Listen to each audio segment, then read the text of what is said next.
आप सुन रहे हो आपके अवचेतन मन की शक्ति। लेखक है डॉक्टर जोसेफ मॉर्फी। उद्देश्य सूचक आपका मार्गदर्शक और निर्देशक होता है। आपका ज्ञान 5 इंद्रियों के जरिए होता है। आपका मन देखकर, अनुभव करके और जानकारी लेकर ज्ञान प्राप्त करता है, जैसा कि पहले बताया जा चुका है। उद्देश्य सूचक मन का महत्वपूर्ण नाम तर्क करके समझना है। मान लीजिए कि लॉस एंजलिस आने वाले हजारों यात्रियों में एक आप भी है। आप उस शहर को देखकर ये कह सकते हैं, आपने वह सुंदर पार्कों, बगीचों और बड़े बड़े भवनों तथा खूबसूरत घरों को देखा और देखने के बाद आपका निर्णय है कि वो एक भव्य और सुंदर शहर है। ये काम आपने उद्देश्य सूचक मन के माध्यम से किया है। कभी कभी आपके अवचेतन मन को विषय सूचक कहा जाता है। आपका विषय सूचक मन आपके आसपास के वातावरण को 5 इंद्रियों को छोड़कर एक दूसरे माध्यम से देखता है,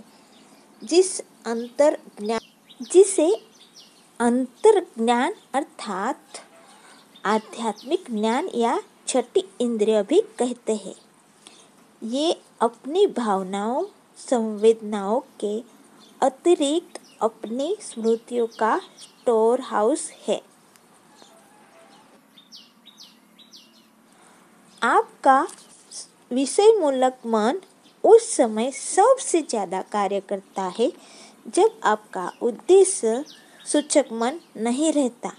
दूसरे शब्दों में ये वो बुद्धि है जिसका चमत्कार तब होता है जब आपका उद्देश्य सहायक मन निलंबित या सोया हुआ रहता है, सुषुप्त अवस्था में होता है। विषय सूचक मन को देखने के लिए आँखों की या किसी और प्राकृतिक इंद्रिय की जरूरत नहीं होती। उसके पास जो सामने है और जो सामने नहीं है उसे सुनने की क्षमता होती है। अर्थात वो जो चाहता है देख सकता है, जो सुनना चाहता है उसे सुन सकता है। वो आपके शरीर को त्याग कर दूसरे स्थानों, दूसरे देशों की यात्रा कर सकता है।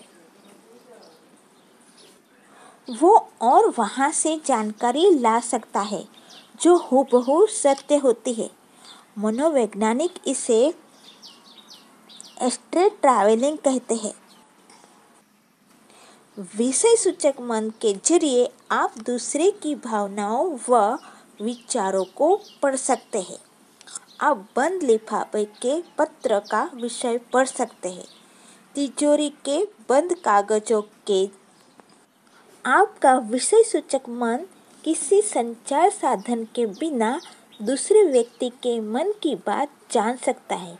इसलिए ये बहुत जरूरी है कि हम अपनी प्रार्थना का सही प्रयोग करने के लिए उद्देश्य सूचक और विषय सूचक मन के बीच संबंध या आदान प्रदान को भली भांति समझ लें। आपका अवचेतन मन तर्क वितर्क नहीं कर सकता, इसलिए यदि आप इसे गलत सुझाव देंगे तो वो उसे सच मानकर अपना काम शुरू करके उन्हें